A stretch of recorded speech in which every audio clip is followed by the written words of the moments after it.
Advance के लिए हमारा वे ऑफ वर्किंग थोड़ा सा डिफरेंट होगा। अब याद रखना कि जो एडवांस के केस में जो स्ट्रैटेजी भी रखना वो डिफरेंट है। देखो मेंस में हमारा पैटर्न क्या होता है, हिट एंड रन।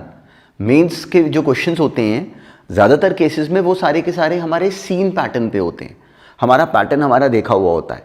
पर जो हमारी रियल टेस्टिंग है वो होती है एडवांस्ड में। एडवांस में पैटर्न में चेंज कैसा है कि जो क्वेश्चंस एडवांस में फेस करोगे उनमें अब एक बात नोटिस करोगे, क्वेश्चंस में हमने उसका कोड क्रैक करना होता है बिल्कुल उन्हीं बातों को यूज करके जो कि हमने रेगुलर सिलेबस में देखा हुआ है, स्कूल के सिलेबस में जो काम करा हुआ है। तो अब हमने एक नई लैंग्वेज को कॉम्प्रीहेंड करना है वहां पे इन द गिवन टाइम। और याद रखना आईआईटी में एडवांस में आए हुए क्वेश्चंस कभी भी ऑकवर्ड नहीं होते।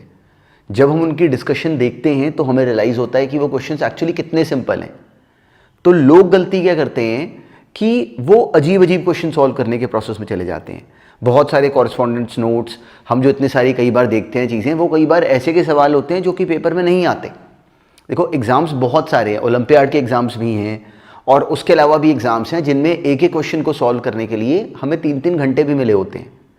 तो आईआईटी वो एग्ज़ाम तो है नहीं, वहाँ पे हमें जो गिवन क्वेश्चन है वो मैक्सिमम हमसे एटमोस्ट वो 5 मिनट्स में क्रैक हो जाना चाहिए। 3 मिनट्स में क्रैक हो जाए जो गिवन टाइम है उसके अकॉर्डिंग, वो दैट इज 3 मिनट्स। पर लेट अस अज्यूम कि किसी सवाल पे हमें ज़्यादा समय लगा तो हमने 5 मिनट में करा। तो अब 5 मिनट में उस सवाल को करने में वो हमें बहुत ऑकवर्ड सवाल देते ही नहीं हैं, तो हमने उसको रिलेट करना होता है अपने नोन पॉइंट के साथ। तो दैट इज द पर्पस। तो जो क्वेश्चन हैं वो बहुत बार हमारे सीन पैटर्न के भी निकलेंगे, नहीं तो हमने उनको रिलेट करना होता है कि ये कैसे हमारे सीन पैटर्न के साथ रिलेटेड है, और कभी भी अजीब नहीं होंगे। तो आज वाली क्लास ऑनवर्ड्स हम लोग बिल्कुल स्टार्ट करते हैं डायरेक्टली एडवांस के क्वेश्चंस की सीरीज। उन पे बहुत सारे क्वेश्चंस हम फेस करा करेंगे इन एवरी क्लास, और साथ साथ उनके डिस्कशन करा करेंगे। तो we are starting with a mixed question series. So instead of going with a specific topic, क्योंकि एडवांस में जो सिलेबस है वो होलिस्टिक है, सवाल कैलकुलस का लगे हो बाइनोमियल का लगे हो कैलकुलस का, कॉम्प्लेक्स नंबर्स का सवाल हो सॉल्व ट्रिग्नोमेट्री से होना हो, तो इसलिए अब जो सिलेबस की जो डीलिंग होगी दैट वुड बी होलिस्टिक। मतलब हम लोग पूरे सिलेबस को एक साथ लेके चलेंगे। तो आज वाली क्लास ऑनवर्ड्स मिक्स क्वेश्चन ही फेस करेंगे हर पैटर्न के, single correct, multiple correct, match the following, integer type, वो सारे के सारे हमें पता चलता रहेगा, साथ साथ उनको सॉल्व करते रहना। तो चलो ये पहले सवाल से शुरू करते हैं। बिल्कुल कॉपी पेन लेके शुरू हो जाओ, इसको खुद सॉल्व करो। बिल्कुल ध्यान में रखना कि जो क्वेश्चंस फेस भी करोगे एग्जाम में भी, उनमें आईआईटी में एग्जैक्टली इस पॉइंट को पकड़ना। देखो इस पूरी प्रिपरेशन में एग्जैक्टली इस पॉइंट को पकड़ना कि जो मेंस में हमने सवाल करे एडवांस के सवाल उससे डिफरेंट होंगे। सोचो कि एक तरह से हमें सब्जेक्टिव क्वेश्चन ही दिया गया, पर हमने हर सेकंड उसका कोड क्रैक करते रहना है। अब जैसे हमें ये एक्सप्रेशन गिवन है, देखो टर्म शुरू में देखने में हमें अजीब सी ही लगेगी, पर कभी भी ऑकवर्ड नहीं होगी, उसी को हमने क्रैक करना होता है। तो अभी चलो प्रैक्टिस करते हैं, बाद में पेपर पे जाना शुरू करेंगे। अब डायरेक्टली हमें यहाँ पे कुछ पता नहीं चल रहा, तो हमने नोटिस करा कि cos स्क्वायर 2x है। अब cos की पावर 4x प्लस साइन की पावर 4x का कॉम्बिनेशन हम जानते थे। याद करो कि वो 1 - 2 sin square x cos square x बन जाता। कैसे? उसको cos square x plus sine square x का whole square minus 2 sin square x cos square x। इसको हमने a cube plus b cube की तरह पढ़ा, तो ये 1 - 3 sin square x cos square x, वो डायरेक्टली हमने टर्म्स को कंबाइन कर लिया, तो डायरेक्टली मेरे पास टर्म क्या आ गई 1 - sin स्क्वायर 2x/2। तो अब ये क्लियर है, 2 sin square x cos square x को लिख सकते थे sin स्क्वायर 2x/2, ऐसे ही -3/4 sin स्क्वायर 2x, वो 8 है। तो अब देखो टर्म्स को हमने एक साथ करा, 4 और ये +1, 2 × 4 8 कैंसिल हो गया, 5 कॉमन आके cos square 2x minus sin square 2x which is what cos 4x। तो हमें cos 4x मिल गया कि 0 है। तो अब देखो अभी हम कहीं नहीं पहुंच रहे, 1 और मोर देन 1 का सवाल है, तो हमें लेकिन बिल्कुल इसको ब्रेक करना था। हर सेकंड हमने डायरेक्टली देखा कि ऑप्शन से कुछ मिल रहा है, कुछ पता नहीं चल रहा, तो हमें इसको सिंप्लीफाई करना पड़ा, हमने कर लिया। cos 4x 0 होने का मतलब 4x आ गया π/2, वहां से 2x आ गया π/4। क्यों बनाया 2x, x क्यों नहीं बनाया? क्योंकि नोटिस करो कि सब जगह 2x है। तो अब हमने 2x की वैल्यू, दिस इज 1 वैल्यू, बहुत सारी वैल्यूज बनती, तो इसके लिए भी ट्रू होगा, तो टाइम बर्बाद नहीं करा जनरल सॉल्यूशन बनाने में। 2x को हमने π/4 डाला, sin स्क्वायर π/4 3/4 होता है, नहीं होता। tan square 2x, tan square π/4 2017 से बड़ा होगा, नहीं होगा। अब यहाँ पे डाला cos square 2x, cos square π/4 क्या cot स्क्वायर π/4 से बड़ा होगा? तो बड़ा होगा। तो हमें रियलाइज हुआ कि जो cot स्क्वायर π/4 है दैट इज व्हाट, ये आ गया cot स्क्वायर पाई बाय 4 क्या बनेगा, विच इज 1, और cos square pi by 4 is 1/2, तो ये ठीक है। cos स्क्वायर पाई बाय 4 छोटा होगा, cot स्क्वायर पाई बाय 4 बड़ा होगा। tan square pi by 4 which is what, 1 की पावर cos स्क्वायर, 1 की पावर कुछ भी करेंगे तो उसका आंसर 1 ही आएगा, ये भी 1 की पावर कुछ भी करेंगे तो 1 ही आएगा, तो ये दोनों भी इक्वल है। तो जो इसका सही जवाब बना वो बना सी और डी। तो इस क्वेश्चन में हमें इसको हैंडल करने के लिए पहले इसको ब्रेक करना पड़ा यहाँ तक, उसके बाद ऑप्शंस यहाँ पे इजीली पुट करा के हम जज कर गए।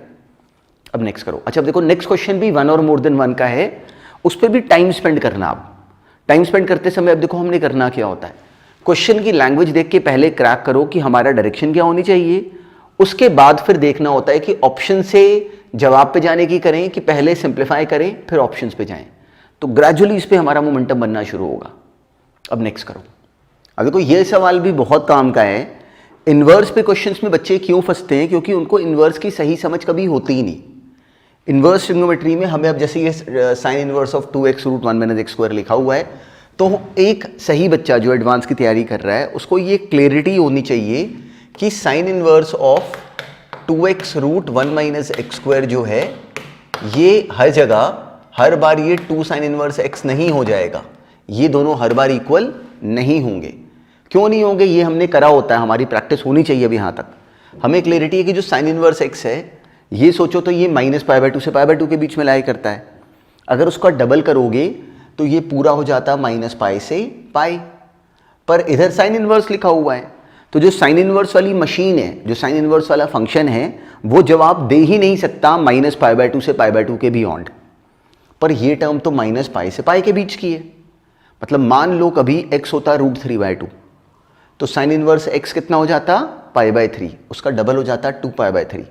तो हमें दिखता है कि ये 2π/3 है, ये साइन इन्वर्स ऑफ समथिंग कभी 2π/3 हो ही नहीं सकता। तो इसलिए जो हम लोग का जो बेसिक फॉर्मूला है उसमें ट्रबल है। तो इस सवाल का जो सारा बेसिस था दैट वाज दिस। तो अब हमने पहले भी करा होता है, हमें ये क्लैरिटी है कि हमने इन क्वेश्चंस को डायरेक्टली ऐसे नहीं करना शुरू करना कि वहाँ पे हम लोग फॉर्मूले याद करके जाएं। हमारी क्लैरिटी होती है कि इसको तोड़ते कैसे हैं। तो अब हमें समझ में आता है कि ये वाला फॉर्मूला केवल तब तक वैलिड है जब तक जो x है वो 0 से लेके 1/√2 के बीच में है। इनफैक्ट -1/√2 से 1/√2 भी ये 2 साइन इनवर्स x ही हो जाता। अब ये सोचो कि कहीं अगर x 1/√2 से बड़ा होता और 1 के बीच में होता, तो जब x 1/√2 से बड़ा तो साइन इनवर्स x जो है वो π/4 से बड़ा। तो जब ये एंगल, इतना एंगल जब π/4 से बड़ा हो जाएगा तो उसका डबल बड़ा हो जाएगा π/2 से। तो अब हमने करना क्या होता है कि इसके और इसके बीच में कनेक्शन बनाना था। तो are we able to analyse कि जैसे ही हम इस एंगल को x को 1/√2 से बढ़ा लेंगे तो जो इसका जो RHS है, this is some angle which is greater than π/2, तो सेकंड क्वाड्रेंट में आ गया। तो एक तरह से सोचो कि ये एंगल π - थीटा है। 2 साइन इनवर्स x एक तरह से π - थीटा है। अब जो साइन इनवर्स वाली टर्म है वो सेकंड क्वाड्रेंट में आंसर बेचारी दे ही नहीं सकती। वो क्या करेगी, वो सोचेगी कि मैं सेकंड क्वाड्रेंट का आंसर देने की बजाय -π/2 से π/2 के बीच में वो एंगल पकड़ती हूँ जिसके साइन का आंसर उतना ही आता जितना कि इस एंगल का आता है, π - थीटा का। तो वो किस पे आता है, थीटा पे। तो इस साइड पे जो टर्म होती वो होती थीटा। तो इसका मतलब 2 sine inverse x is equal to π minus this. इसका मतलब ये साइन, ये जो बनी टर्म ये एक्चुअली कितने के बराबर हो गई, तो ये डायरेक्टली हो गई π - 2 साइन इनवर्स x। तो जो मेरा फॉर्मूला बनता वो आ जाता π - 2 साइन इनवर्स x। कब, जब x है 1/√2 से 1 के बीच में। तो क्या हमें दिखता है कि 1/√2 वाले पॉइंट के ऊपर दोनों ये टर्म्स का जवाब आपस में है तो सेम, पर साथ साथ अगर हम दोनों का डेरिवेटिव निकालें तो उनमें प्लस माइनस का फर्क आ जाता। तो इसलिए ये जो फंक्शन बना वो अब की बार इस पॉइंट 1/√2 के ऊपर कॉन्टिन्यूअस तो है लेकिन नॉन डिफरेंशिएबल है। बिल्कुल ऐसे ही की ही ट्रबल आती जब हम x को लेते 0 से लेके -1/√2 से 1/√2, तो यही वैल्यू अब की बार सेम रिलेट कर जाती। लेकिन अगर हम x को लेते -1 से लेके -1/√2 के बीच में, तो बिल्कुल सेम तरीके से फंक्शन हम नया क्रिएट करते। तो अब हमें समझ में आया कि इस केस में अब हमसे पूछा गया कि ये कहाँ पे कॉन्टिन्यूअस और डिफरेंशिएबल है। तो ये 1/√2 पे कॉन्टिन्यूअस डिफरेंशिएबल है, नहीं है।